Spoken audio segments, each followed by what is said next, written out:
नर्मदे हर। प्रभु आज अभी इस समय जैसे कि आप सभी को मालूम है कि मैं कहाँ हूँ, बरमान घाट पे। तो अब यहाँ पर ऐसे हैं कि यहाँ ठहरे हुए हैं तो किसी ना किसी दिव्य मूर्तियों से दर्शन हो जाते हैं। तो आज एक साधु के दर्शन हुए हैं जो बेलपत्री वाले महाराज के नाम से जाने जाते हैं। अब बेलपत्री वाले महाराज यहाँ के नहीं हैं, अपने हरिद्वार के हैं। और गंगोत्री से उन्होंने गंगा जल लिया है और उस गंगा जल को लेकर के रामेश्वरम पैदल यात्रा करते हुए रामेश्वरम जा रहे हैं। और उनका संकल्प है कि महाशिवरात्रि तक वो जल वहाँ भगवान भोले बाबा को समर्पित कर देंगे। तो आइए मिलते हैं बेलपत्री वाले महाराज से और कुछ उनके मुखारविंद से अगर कुछ ज्ञान प्राप्त कर सकते हैं तो कोशिश करेंगे। आप लोगों का सहयोग रहेगा तो थोड़ा सा मेरा भी उत्साहवर्धन रहेगा। तो आइए हम सब मिल कर के महाराज जी के दर्शन करते हैं और उनसे कुछ भगवत चर्चा करते हैं। प्रभु नर्मदे हर। नर्मदे हर, नर्मदे हर। महाराज जी शुभ नाम आपका? वैसे मेरा नाम बेलपत्ती वाले बाबा कहते हैं। क्या? हरिद्वार बेलपत्ती वाले बाबा, हरिद्वार। बेलपत्री वाले बाबा, हरिद्वार। हरिद्वार, हरिद्वार। अच्छा, हरिद्वार में आश्रम है अपना? हाँ, हरिद्वार में मंदिर है, आश्रम नहीं है, मंदिर है। अच्छा, मंदिर है। हाँ, तो यहाँ प्रभु कैसे नर्मदा जी के किनारे? हम गंगोत्री से कावड़ लेके जा रहे हैं रामेश्वरम चढ़ाने, तो रास्ते में पड़ ये हमारे। अच्छा अच्छा अच्छा, गंगोत्री से आपने रामेश्वरम के लिए कावड़ भरी है हमने। कांवर भरी है? कावड़ चढ़ाएंगे पैदल? पैदल पैदल पैदल महाराज इतनी दूर? सब महादेव की इच्छा है। अच्छा अच्छा। इतनी दूर क्या है, सब महादेव जैसे कराते वो जिस पे जो कराते। तो कितने कब आपने वहाँ से कांवर भरी थी? हमने भरी थी वहाँ से 27 अक्टूबर को, जिसमें हम करीब 16 दिन चले नहीं जी। 7 दिन हरिद्वार रुके जी। 5 दिन दिल्ली रुके, 3 दिन मथुरा रुके जी। 1 दिन दतिया रुके जी। तो ये ऐसे चले नहीं इतने दिन। वैसे 27 अक्टूबर को हमने जल भरा। तो प्रभु एक दिन में कितना चल लेते हैं आप? 30 तो है ही है, कभी कम भी हो जाता है, 25 भी कभी। नहीं, 27 अक्टूबर से आप चले हैं, अक्टूबर नवंबर दिसंबर, अभी तो ये 2 ही महीने हुए हैं। 2 महीने में 16 दिन हम चले भी 2 महीने में प्रभु आप कहाँ गंगोत्री से हाँ, और यहाँ आ गए हैं आप नरसिंहपुर मध्य प्रदेश जबलपुर के निकट। हाँ। तो ये तो बहुत काबिल तारीफ है, वो भी पदयात्रा। 30 किलोमीटर का तो हमारा लक्ष्य ही है। जी डेली जी का। जी, 30 किलोमीटर डेली। डेली का लक्ष्य है हमारा। तो कभी कम भी हो जाता है कभी। कब तक रामेश्वरम कब तक पहुँचने का लक्ष्य है वैसे एक अनुमान? वैसे तो 8 मार्च तक का है हमारा। 8 मार्च तक महाशिवरात्रि है। जी जी। उस दिन जल अभिषेक करने का मतलब। अच्छा अच्छा अच्छा। तो प्रभु ये मतलब ये संकल्प किसी खास उद्देश्य से? अरे नहीं, हम लोगों का तो काम कर्म ही यही है। अच्छा अच्छा। हाँ, भगवत भक्ति में कुछ ना कुछ करना है। रहता पानी रमता जोगी। जी जी। जोगी तो रमता ही रहता है, वो जी एक जी। जगह तो कभी रहता ही नहीं है। जी। साधु का तो कर्म ही है, भगवान कराता उस पर यही है। और इसके अलावा हमारे पास है ही क्या। रास्ते में महाराज बहुत परेशानी आती कुछ होंगी? नहीं होता, बस ये मन का सोचना है केवल। अच्छा। कुछ नहीं होता, आनंद ही आनंद है। ये भोलेनाथ का जो इसके रास्ते पे जो हम चल रहे हैं बड़ा आनंद देता है रास्ता। अच्छा।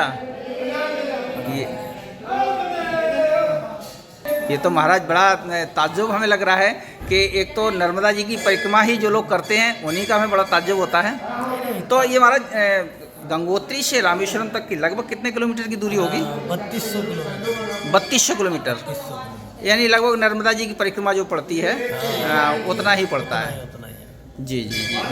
तो इसमें महाराज कोई संकल्प होता है कि हमें इतना चलना है या फला जगह किसी मतलब निश्चित स्थान पर रुकना है? नहीं नहीं, ऐसा कुछ नहीं है। ये संकल्प नहीं है। अब हमने शिवरात्रि का संकल्प लिया है जी जी। कि हमें शिवरात्रि को चढ़ाना है। अच्छा, शिवरात्रि को चढ़ाना, ये संकल्प है ये आपका? संकल्प है। अब कहाँ रुकना है? जी जी।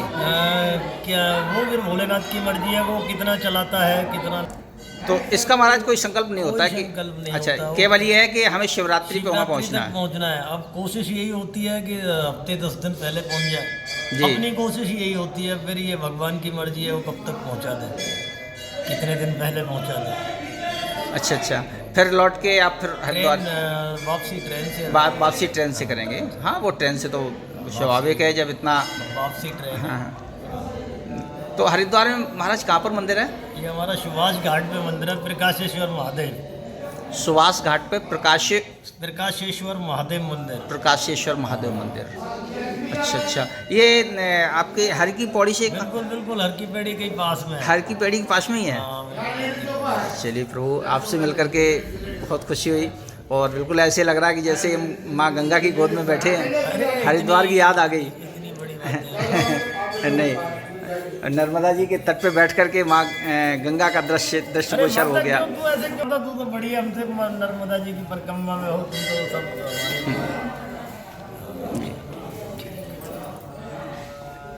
तो महाराज ने वैसे आप मंदिर पे ही, अगर ये संकल्प आपका पूरा हो जाएगा हाँ। तो उसके बाद फिर आप मंदिर पे ही मिलेंगे। मंदिर पे, फिर मंदिर पे। अच्छा अच्छा अच्छा।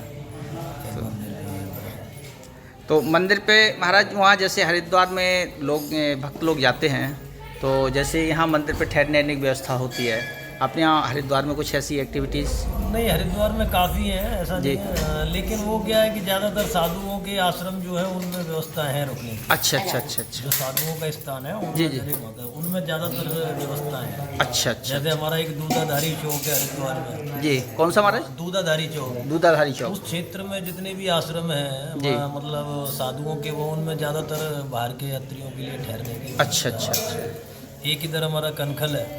कनखल में ज़्यादातर साधुओं के जो आश्रम है उनमें रुकने की व्यवस्था होती है। और अगर बीच में कोशिश करो तो बीच में कोई व्यवस्था नहीं है, कोई ऐसी व्यवस्था अगर गंगा माई के तट पे कोई ऐसा साधन नहीं है जी, जी।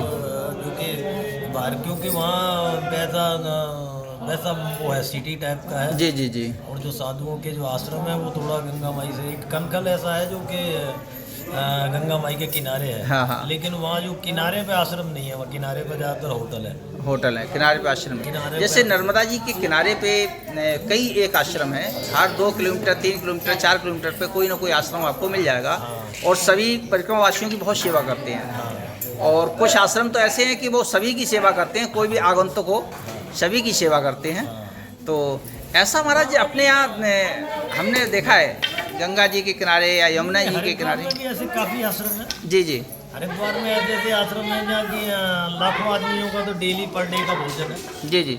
हाँ, कुछ ऐसे हैं जहाँ अन्य क्षेत्र चलता है। क्षेत्र चलता है और जैसे जहाँ व्यवस्थाएं रुकने की, जैसे एक हमारा एक माया देवी मंदिर है। जी जितना भी बंगाल का या कहीं का यात्री जाता है जी जी। उस माया देवी मंदिर में ही रुकता है। उनकी सारी व्यवस्थाएं होती हैं। जी, जी। अब वो उनकी श्रद्धा है कि वो कुछ चढ़ाते हैं या नहीं चढ़ाते, जी, उनकी जी। श्रद्धा पे निर्भर करता है। अच्छा अच्छा अच्छा। लेकिन व्यवस्था वहाँ पूरी देते हैं उनको रुकने की और सबकी। ठीक है, एक हमारा निरंजनी अखाड़ा है बिल्कुल गंगा माई के किनारे। जी वहाँ जैसे बाहर के लोग जाते हैं, उनके जी।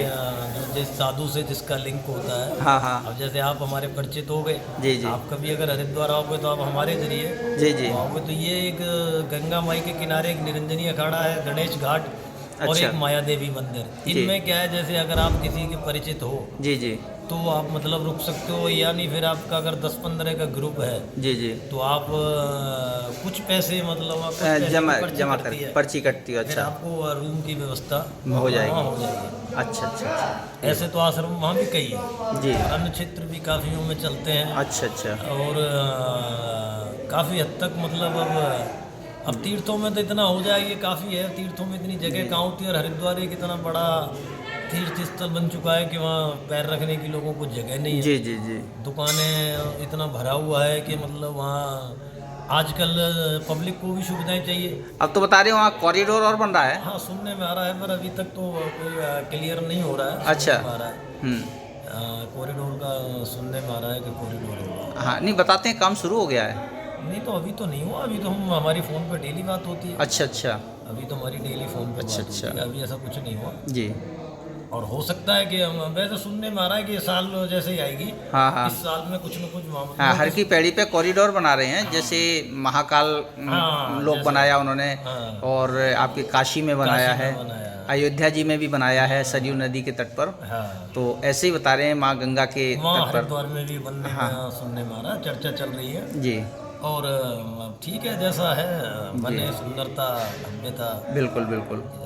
तो महाराज ये फिर आपका 22 जनवरी तो निकल जाएगा जो अयोध्या जी का भगवान राम का जो ये भी तो वहीं जा रहे हैं। हाँ, ये भी तो भगवान राम ने रामेश्वर, बनाया। रामेश्वर बिल्कुल ये तो उन्हीं के ये- द्वारा स्थापित शिवलिंग है। उन्हीं के द्वारा स्थापित है। और फिर अब साधु तो राम से ही जुड़ा है। बिल्कुल साधु के तो कण कण में राम है। कड़कड़ में। अगर वो चलता भी है तो राम उसके साथ चलता है। जी जी, यानी साधु की कोई ताकत नहीं है कि वो अगर अपनी मर्जी के कुछ कर जाए। अच्छा जी, उसके हर कार्य में राम की भूमिका होती है, उसे हर कुछ कराने में।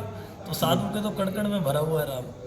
वो तो हमेशा आंखें बंद करता है तो उसे राम ही दिखता है। हाँ, अच्छा जी, और फिर वैसे भी 22 जनवरी के बाद ये भी एक अपना हो जाएगा, जल चढ़ जाएगा 8 मार्च को। जी इसके बाद अगर फिर जैसी प्रभु की इच्छा हुई तो अयोध्या भी जाएंगे। उस टाइम भीड़ भी कम होगी, तसल्ली से दर्शन होंगे प्रभु के, आमने सामने होंगे हम और वो, बिल्कुल, तसल्ली से निहारेंगे उन्हें इतने दिनों के बाद। भाई जी जी जी, काफी ये अरसे बहुत के बाद, बहुत बड़ी बात है। नहीं काफी अरसे के बाद वो विराज। भगवान राम को जब वो पृथ्वी पे उन्होंने जन्म लिया, हाँ, उस समय भी उन्हें कष्ट भोगना पड़ा भोगना पड़ा।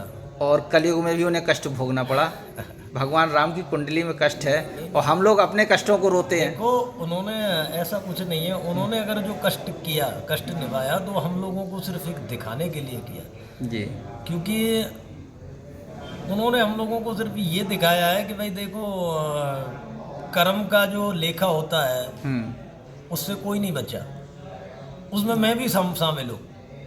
जी यानी कि उसमें मैं भी शामिल हूँ कि मैंने कभी किसी युग में, मान लो आप भगवान राम का जो नारायण युग में उन्होंने, नारद जी का श्राप था उन्हें। जी नारद जी ने कहा था कि जिस प्रकार से आज मेरे साथ मतलब ये हुआ है, जी तो आप भी एक दिन इस चीज़ के लिए तरसोगे। जी जी, तो ईश्वर ने उनकी बात को सत्य करने के लिए ये सब लीलाएं की हैं कि एक तो भगत की मर्यादा रह जी। जाए, और दूसरा ये संसार को एक संदेश जाए कि भाई आप जैसा करोगे वैसा ही आपको काटना पड़ेगा। चाहे उनकी मृत्यु का सवाल हो, अगर उन्होंने बाली को धोखे से मारा है तो उन्होंने दिखाया भी है कि मैं भी धोखे से, मेरी मृत्यु दूसरे युग में, यानी कृष्ण भगवान की जो मृत्यु हुई है वो धोखे से हुई है। जी जी, उन्होंने सब कुछ दिखाया है, सब कुछ दिखाया है। सब कुछ दिखाया है। इसलिए मतलब उनकी तो खैर कोई वर्णन नहीं वर्णन नहीं कर सकते हैं, बिल्कुल वर्णन नहीं कर सकते हैं। उनकी तो लीला है। जी, उन्होंने तो अपने आप को ईश्वर जो अपने आप को मतलब ये दिखा दिया है कि जब मैं नहीं बचा तो आप क्या हो। आप क्या हो, बिल्कुल सही बात है जी। जब मैं नहीं बचा तो आप क्या हो। आप क्या, बिल्कुल सही बात है कि जब ईश्वर को भी कष्ट भोगना पड़ेगा, राजघराने में पैदा हुए और फिर भी कष्ट भोगना पड़ रहा है, तो हम लोग तो एक आम इंसान हैं, तो कष्ट अगर है तो कोई नहीं।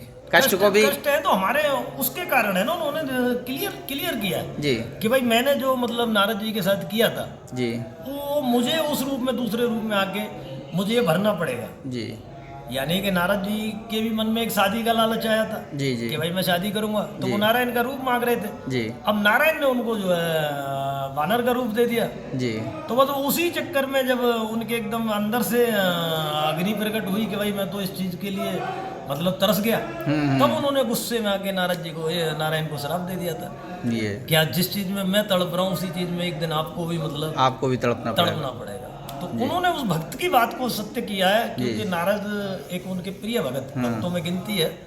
वैसे तो उनके बहुत प्रिय भगत है, नारद से भी बड़े बड़े। तो मेरा मान रहे न रहे, पर भक्त का मान न भक्त का मान न जाए, टलने पाए। तो बस उन्होंने वो चीज दिखाई है जी जी कि उन्होंने वो चीज दिखाई है कि मैंने नारद के साथ किया तो मेरे भी साथ हुआ, मैंने भी मतलब मैं बचा नहीं इस चीज से। जी जी तो ये तो सब ईश्वर की लीला। ईश्वर ने एक पिक्चर बनाई है, ग्रंथ, पुराण, रामायण, ये जितनी भी चीजें हैं जी ये सिर्फ इसलिए है कि लोग इनके आधार पर चले, इनको देखें, जी और मतलब अपने आप को इसमें ढाल नहीं सकते तो कम से कम कुछ हद तक तो उन तक पहुंच सकते हैं। पहुंच सकते हैं। भाई ढाल नहीं सकते उस चीज जी, में, ये जी। तो खैर संभव नहीं है, पूरा जन्म निकल जाता है इस चीज को। हम जानते हैं कि इन इंद्रियों को मारना कितना कठिन है, जी जब हम उसमें इतने रमे हुए हैं। जी जी जब इन इंद्रियों को मारना बड़ा कठिन है, तो आप सांसारिक जीवन वाले व्यक्ति के लिए तो बहुत बहुत जटिल, असंभव है। असंभव। लेकिन वो कुछ हद तक कोशिश तो कर सकता है, जी कुछ हद तक प्रयास किया जा सकता किया है, जा सकता प्रयास किया जा है, सकता प्रयास किया जा सकता है। जी। भगवान का नाम लो, आनंद लो। है। प्रभु हमारे दर्शकों के लिए कुछ संदेश देना चाहेंगे? मैं तो बस यही संदेश दूंगा कि अच्छा करो और भगवान का नाम लो, बस यही बस संदेश है, और अपनी बुराइयों से दूर रहो बस। जैसे प्रभु अच्छा करने की बात आती है, हाँ। तो क्या अच्छा होता है? देखो पहले तो हर व्यक्ति ये कहता मैं कभी बुरा करता ही नहीं हूँ, हर व्यक्ति ये बात कहता सबसे है। पहले बात तो एक काम को करने से पहले उसको देख लो। जी जैसे कि आपने मान लो मैं यहाँ बैठा हूँ, जी मैं यहाँ बैठा हूँ, ठीक है, और आपने मतलब ये पाइप हटाई मेरे आगे से। जी एक तो पाइप हटा दी आपने अपनी अकड़ से जी कि इस बाबा ने मतलब ये पाइप रख रखी है, इसे हटाओ। हटाओ। एक जी। तो हो गया वो तरीका। जी जी और एक आपने ये पाइप मेरे आगे से उठाई ये कह के कि महाराज जी से हटा दूं क्या मैं? जी आपने ये पाइप उस तरीके से उठाई तो आपने एक कर्म किया ये। जी अब आप उस कर्म को देखोगे कर्म है कौन सा अच्छा, आपको खुद पता चल जाएगा। कर्म एक ही है, कर्म एक ही है, कर्म एक ही है। लेकिन उसको करने की विधियां अलग है। जी जी आप बस उस चीज को ये देखो कि उस कर्म को देखो कि अच्छा कहाँ से है। जी ये पाइप अच्छा वहां से है कि आपने मुझसे सम्मान से पूछा कि महाराज जी क्या मैं इसे हटा दूं गंदगी, तो ये आपका एक अच्छा कर्म आ गया। और आप अगर इसी पाइप को ऐंठ में आके ऐसे उठा के फेंक देते कि क्या बाबा ने गंदगी कर रखी है, जी, तो जी। वो आपका बुरे कर्म में आ जाता। आप जीवन भर यही कहते कि मैंने तो कोई बुरा कर्म किया ही नहीं। मतलब सबसे कि पहले किसी उस कर्म को किसी पहचानो। जी किसी की आत्मा को ठेस न पहुंचे। ठेस न पहुंचे। ठेस यही जरूरी नहीं है कि हम किसी के अंदर किसी को ठोकर मारते हैं। जी, जी, ठेस है। जी, ठेस कई प्रकार से होती है। जी किसी के घर में कलेश या वो कलेश करा देना, ये भी जी। किसी के दिल को ठेस पहुंचा देना। जी, जी। किसी को झूठी तसल्ली देना, जी ये भी उसके दिल को ठेस देना। जी तो पाप तो कई प्रकार के हैं। ये कोई जरूरी नहीं है कि हम मतलब एक दो ही प्रकार के जो बड़े बड़े पापों की तुलना आती है गिनती के हमने अगर वही पाप किए तो पाप है। ओ पाप तो कई प्रकार के आदमी छोटे मोटे डेली करता रहता है लेकिन उन्हें गिनता नहीं है।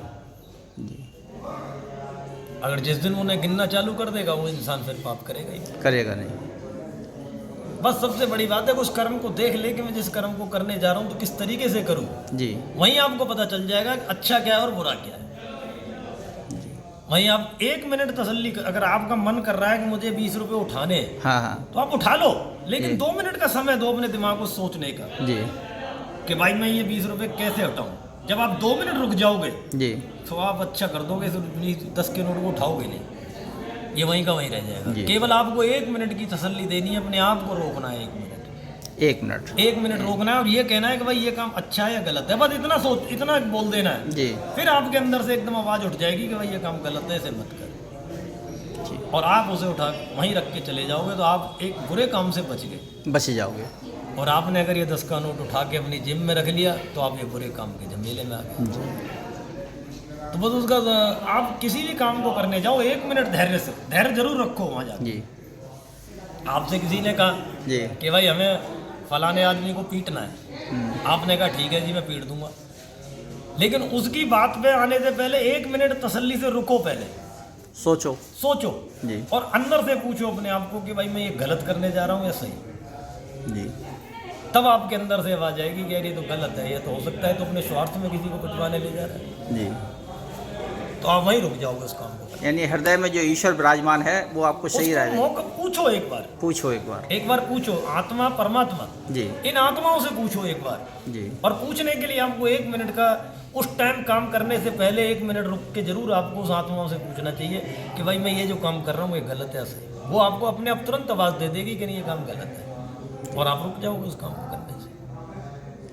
और आपने अगर नहीं पूछा और आप अपने आवेश में कहते हैं ना कि कभी कभी आदमी इतना उत्तेजित हो जाता है कि वो सब कुछ भूल जाता है जी कि मैं क्या करने जा रहा हूँ क्या नहीं करने जा रहा, और वो इसीलिए डूब जाता है। वही डूब जाता है। बस वही डूब जाता महाराज जी बहुत अच्छा लगा और है। काफ़ी कुछ आपसे मिला। कुछ नहीं, हम कौन होते देने वाले, हमारे तो तन पे भी वस्त्र नहीं है। अरे नहीं महाराज, नहीं, आप नहीं, समाज को जो साधु देता है ना समाज को, वो समाज को और कोई नहीं दे सकता। अब वो समाज कठिन है, उस समाज को देना बड़ा कठिन है अब, क्योंकि ये आजकल क्या है कि मोबाइल की दुनिया ज़्यादा रंग पकड़ गई है और जी, तो जी। समाज को उन चीज़ों से जोड़ना बड़ा कठिन है।